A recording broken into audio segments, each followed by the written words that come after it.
Fala galera que já é inscrita no Pautas e Táticas. Para quem não me conhece, eu sou o Nicolas Franco, responsável pelo canal.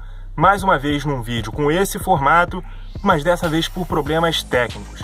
Inclusive agradecendo meu grande amigo Henrique Gomes, que tá dando uma moral aí na edição desse vídeo de hoje, para que a gente não fique muito tempo sem conteúdo no nosso canal.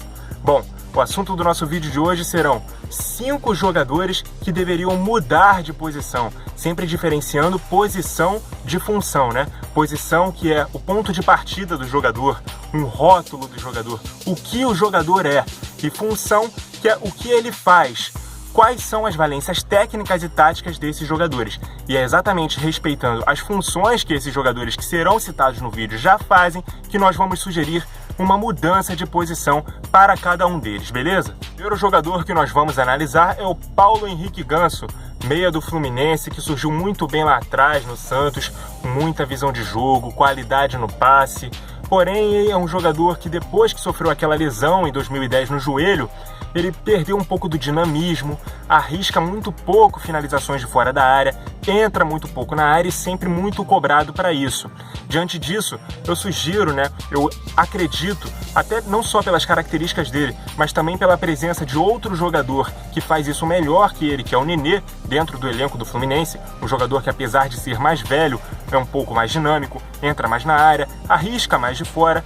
Seria mais interessante para que o Ganso jogasse numa linha dos volantes, numa dupla de volantes, com um jogador que marque mais, já que também no primeiro combate ele seria um pouco deficitário, mas organizando mais a saída de bola, fazendo a ligação da defesa com o meio-campo, eventualmente do meio-campo com o ataque, acionando um lateral num passe curto, fazendo inversões de jogada, mas sem a responsabilidade de entrar na área ou fazer jogadas mais conclusivas e sim mais construtivas. Acredito que o futebol do Ganso cresceria muito dentro do Fluminense e até no cenário nacional. Um dos jogadores que nós vamos analisar é o zagueiro Davi Luiz.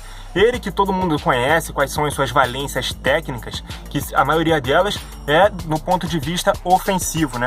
É um jogador que tem uma qualidade muito grande no passe longo, a arrancada e a infiltração, tanto ele carregando a bola, conduzindo a bola, ou sem a bola no momento ofensivo do time que ele joga, atacando os espaços vazios, além do ótimo arremate que ele tem de longa e média distância, especialmente em bolas paradas. Um exemplo foi o golaço de falta que ele marcou nas quartas de final da Copa de 2014 contra a Colômbia, e é claro, o jogo aéreo, que também é uma arma muito importante do jogo do Davi Luiz. Porém, ele tem algumas deficiências técnicas, né? É um jogador que sente muita dificuldade no 1 contra 1 e também na recomposição defensiva. É um jogador que tem um tempo de bola, né? Um primeiro bote muito deficitário. E ele jogando numa linha de 4, ele tem uma tendência a falhar muito maior do que é o permitido, é o tolerável numa linha de campo que permite ali o erro zero, ou o erro próximo de zero.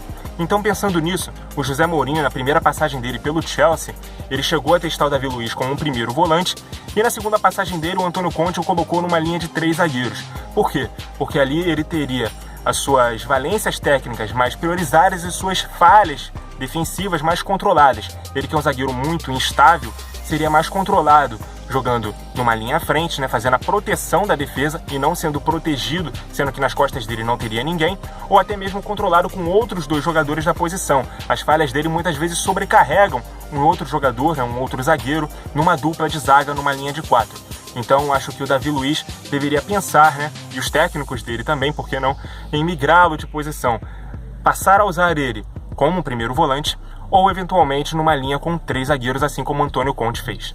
Próxima análise de jogador que deveria mudar de posição, que nós vamos fazer aqui no Pautas e Táticas, é do atacante Gabriel Jesus, da seleção brasileira e do Manchester City. Ele, que é um 9 móvel, já começou um pouco a sua transição para jogar mais partindo pelo lado de campo como um autêntico ponta. A gente viu na seleção brasileira, na última Copa América, ele jogar muito bem pela ponta direita, principalmente nas 2 últimas partidas, contra a Argentina e contra o Peru, na grande final, no Maracanã. E agora no Manchester City, aos poucos vem sendo acrescentado como um ponta pela esquerda, aproveitando ali que o Mendy ocupa muito aquele espaço do campo e ele faz as diagonais, principalmente quando o time não joga com um camisa 9 fixado na frente, quando joga ali com uma dupla de falsos 9, né, com o De Bruyne e o Bernardo Silva, que jogam um pouco mais recuados, chamam a atenção da linha de defesa do adversário para jogar um pouco mais à frente, e ele faz ali aquela diagonal.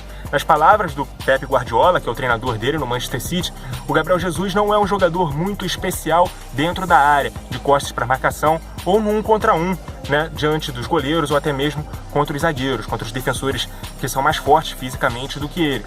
Então, partindo de uma posição mais aberta no campo, ele que tem essa entrada em diagonal, esse facão, como se dizia em décadas anteriores, muito bom, ele que faz muito bem essa função, poderia ser fixado, poderia ser pensado que o Gabriel Jesus poderia ser jogado novamente para a ponta, seja pela direita, seja pela esquerda. Ele faz muito bem os dois papéis, inclusive melhor do que o papel de centroavante. A gente viu na seleção brasileira, né, durante a última Copa de 2018, que cobraram muito o Gabriel Jesus pela falta de gols, mas muitas vezes ele estava recompondo defensivamente, porque o Neymar não é um jogador que acompanha o lateral na transição defensiva. Muitas vezes quem fazia esse papel era o Gabriel Jesus. Então ele meio que já começou essa transição e seria ótimo para o Gabriel se ele realmente se tornasse um ponta de fato.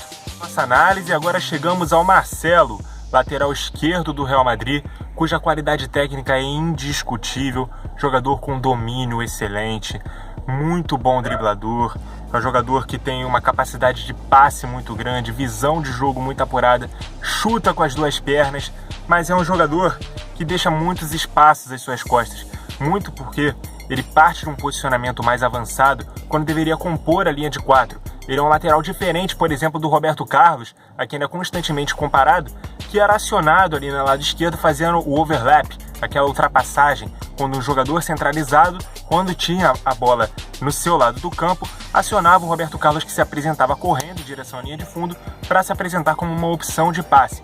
O Marcelo ele já se fixa num posicionamento mais avançado e por isso deixa muitos espaços às suas costas e deixa a desejar também na recomposição defensiva. Esse tipo de fato acarreta, por exemplo, na perda da posição que ele teve lá atrás no próprio Real Madrid para o Fábio Coentrão. Atualmente ele é reserva do próprio Real Madrid para o Mendy, que não é nenhum craque com a bola nos pés. Na temporada passada ele foi reserva no Real Madrid para o Reguilhón, que é um jogador que estava no seu primeiro ano como profissional.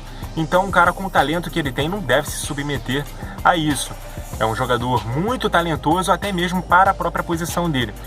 Na minha visão, o Marcelo deveria mudar de posição, jogar um pouco mais à frente como um ala, numa equipe que jogue com 3 zagueiros, mas a gente sabe que esse tipo de sistema não é muito convencional.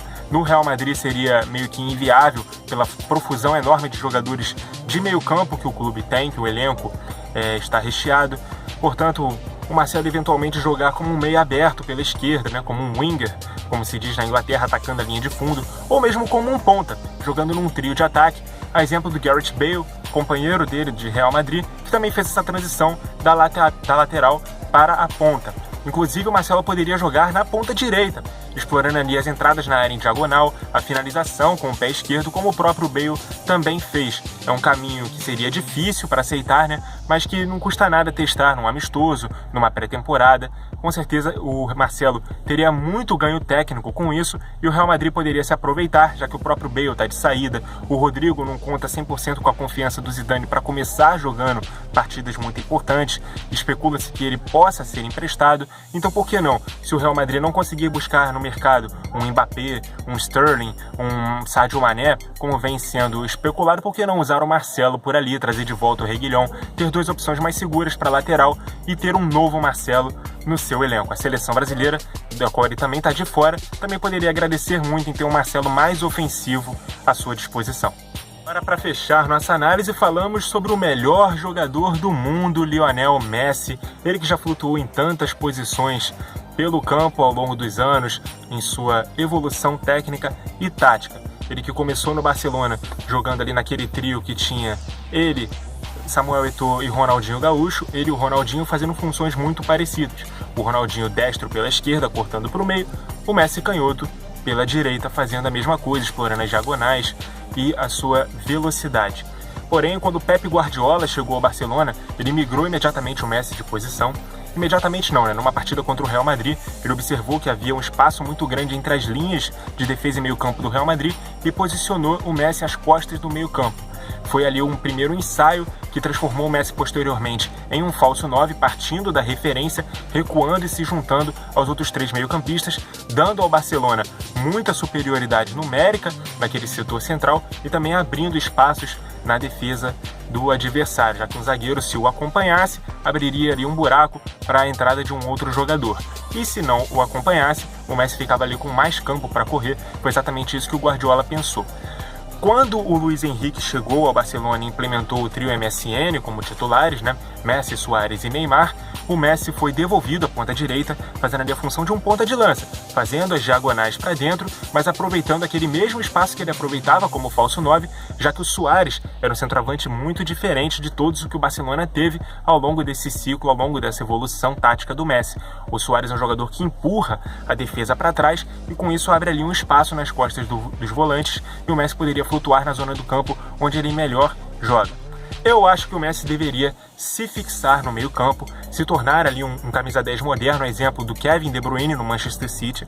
Eu acho que o futebol dele tenderia a render muito, e principalmente no atual Barcelona, onde jogam Messi, Suárez e Griezmann, que é um jogador que faz as mesmas funções do Messi, mas que é sacrificado defensivamente para jogar como um ponta e o Messi ficar ali como um segundo atacante ao lado do Suárez. Eu acho que o Barcelona ganharia muito mais, tecnicamente falando, se o Messi jogasse por trás de Suárez e Griezmann como 2 atacantes. Ou mesmo Griezmann jogando por trás de Suárez e Messi, ou até mesmo, né, numa posição, numa alternativa tática um pouco mais ousada, diferente, jogar com os 2 por trás do Suárez, sem jogadores abertos pelos lados. Essa função ficaria exatamente com os laterais, o Semedo pela direita e o Jordi Alba pela esquerda. Os 2 ali atacando o que na Inglaterra se chama de half spaces, que são os espaços entre os zagueiros e os laterais adversários, espaços que são gerados principalmente quando as defesas jogam muito abertas, quando 2 jogadores proporcionam essa amplitude, algo que não é possível com Messi e Griezmann, já que eles afunilam muito o posicionamento. Então eu acho que daria um crescimento maior, tanto ao Griezmann, que se vê perdido aí nesse esquema de 3 atacantes, sendo que ele é um segundo atacante, ou eventualmente até um ponta de lança, como ele joga na seleção francesa e jogava no Atlético de Madrid, e faria o futebol do Messi crescer bastante, ficar menos limitado, menos previsível essa movimentação do argentino. É isso, galera. Essa foi a nossa análise do Pautas e Táticas sobre esses 5 jogadores que, a meu ver, deveriam mudar de posição. Se você tem algo a acrescentar sobre esses 5 jogadores, concorda, discorda, tem alguma sugestão de outros jogadores que também deveriam mudar de posição, eventualmente para que a gente possa fazer uma parte 2 desse vídeo, ou qualquer sugestão de pauta para que a gente possa fazer nos próximos vídeos aqui do nosso canal, você pode deixar nos comentários, fique à vontade. Vamos ampliar o nosso debate, que é sempre o nosso objetivo principal. Então, muito obrigado por vocês acompanharem o vídeo até aqui. Fique ligado no Pautas e Táticas e até a próxima.